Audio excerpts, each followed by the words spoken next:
All right, in this video I'm going to show you how to charge the foldable keyboard.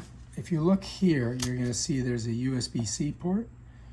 What I do is I take the USB-C, I just plug it in, just like that, bam. And then you see this light up, and when that goes out, you're ready to rock. So if you take a look at this, I plugged it in up here. It goes to this block here, which is plugged in back here.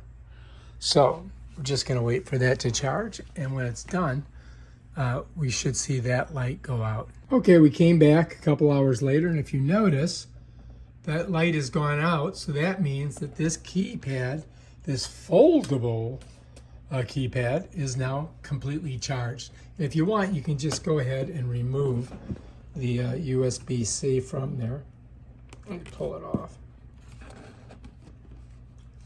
There we go. And so there's the USB-C, it's off, and it's ready to go. And then we can go ahead and use this.